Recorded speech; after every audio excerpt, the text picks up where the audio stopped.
isa yung magkita tayo at makapag-bond, ma-share yung kanya-kanyang stories. At na-overwhelm pa rin ako kasi hindi ko na-imagine talaga. Sinasabi ko to sa bawat game na this is beyond my expectations, yung kumbaga okay na talaga ako na na-release yung album na maubos yung 1,000 copies and hanggang ngayon tuloy-tuloy pa rin yung blessings at ang nakakatuwa nun, hindi lang ako yung nakaka-experience ng blessings na yun. Maraming nakaka-experience nun. Siyempre, unang-una yung pamilya ko, tapos yung mga kaibigan ko, at yung mga totoong sumusuporta. Kumbaga, binibigay talaga sa tamang panahon yung lahat, at higit pa. Palagi kong naiisip kung bakit ako nakaka-receive ng ganitong klaseng suporta. Parang, bakit? Bakit?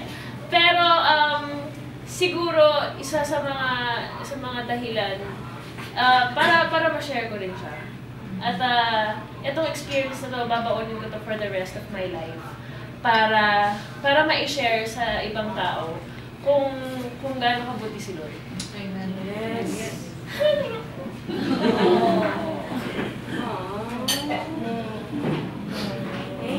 Thank you, Cha.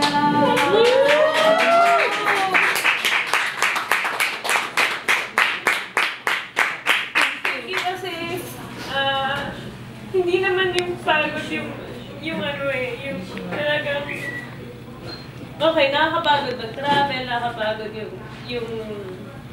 yung magtrabaho. Lahat naman tayo napapagod di ba? Pero, yung mga tao din kasi na nakakasama mo, nakakausap mo, kapag sinishare nila yung kanya-kanilang stories, maisip ko kung gaano ka-blessed din na binibigay sa'yo ito lahat na hindi ka worthy dito. So, susubukan ko yung best ko na patuloy pang gumawa ng music, patuloy na mag-share, at ibigay lahat sa kanya, kasi sa kanya talaga. Thank you guys!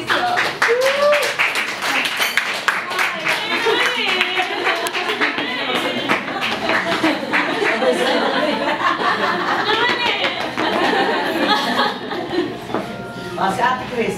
Ate Chris! Go, Ate Chris! Oh my God. Tapos ako kayo.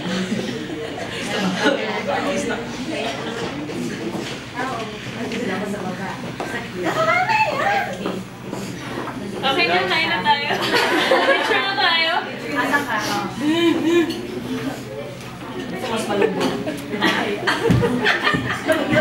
Kami na lang